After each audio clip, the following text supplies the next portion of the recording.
We are officially 338 days away from EDC Las Vegas and 337 days away from Camp EDC. Now, I got this question on my last video and I want to cover it, but my group is planning to get like 3 Moonglow tents. Is there any way to possibly get the tents all together so we can be close to each other? Short answer, absolutely. You can absolutely do that, but how do you do that? Let's talk about it. If you have multiple tents and you want to be assigned shift pods right next to each other, then you need to be checking into Camp EDC at the same time.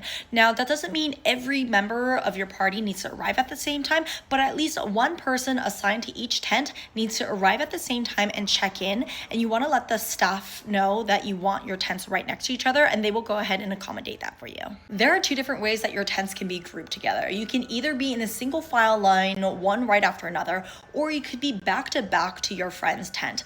I personally like the back-to-back method because it allows your exit doors to be facing one another, and I feel like that just makes it easier to put a tarp in between so that way you have communal space.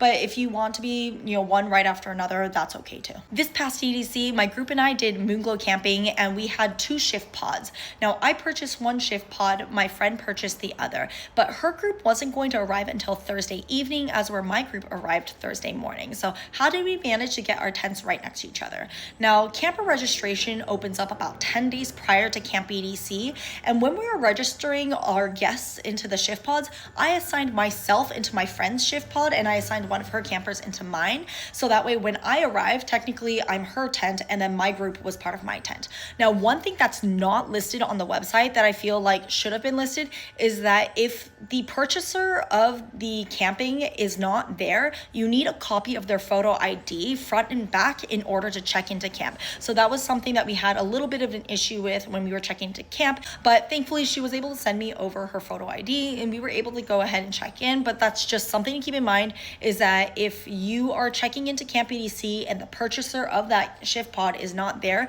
you do need a photocopy of their ID front and back in order to check in.